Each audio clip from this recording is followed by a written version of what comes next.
25 dan ortiq kasb egasi bo'lish imkoniyati borligi haqida eshitganmisiz? Guliston kasbiy ko'nikmalar markazida shunday imkoniyatlar mavjud. Markazda 15 yildan ortiq tajribaga ega bo'lgan o'z kasbining mutaxassislari tomonidan quyidagi kasblar o'rgatilmoqda. Qandolatchilik yo'nalishi ayol va qizlarimiz uchun oilaviy hayotda katta qo'l keladi. Enaga jamiyatimiz poydevorini mustahkamlaydigan eng sharafli yo'nalish egasi sanaladi. Ayollar sartaroshi ayollarimizni chiroyiga yanada chiroy, go'zallik beruvchi san'atkor desak adashmagan bo'lamiz. Kattalar va bolalar massaji eng tajribali ustozlar tomonidan o'rgatilinadi. 4 turdagi payvandlash: elektr yoyli, gazli payvandlash, qarshilik payvandlash, lazer va ultratovush payvandlashlar kiradi.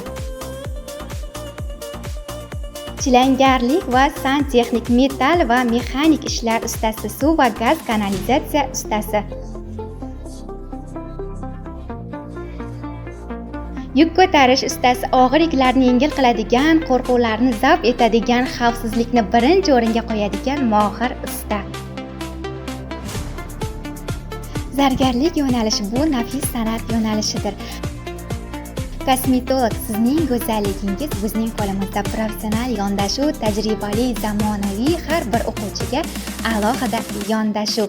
Nestilist: bu faqatgina tirnoq bo'yab beradigan inson emas, balki chiroy baxsh etuvchi insondir. Elektrlik: turli joylardagi elektr tizimlarini o'rnatish, xavfsiz ishlarni ta'mirlash. Mebel jihozlarini yasash ustasi: har xil turdagi mebellarni yasashdir. Avtomobil ustasi: mashinalarni sozlash, ta'mirlash, barcha qismlarini o'rganish. Kompyuter bo'yicha barcha dasturlarni noldan o'rganish va o'z yo'nalishini ustasi bo'lishdir.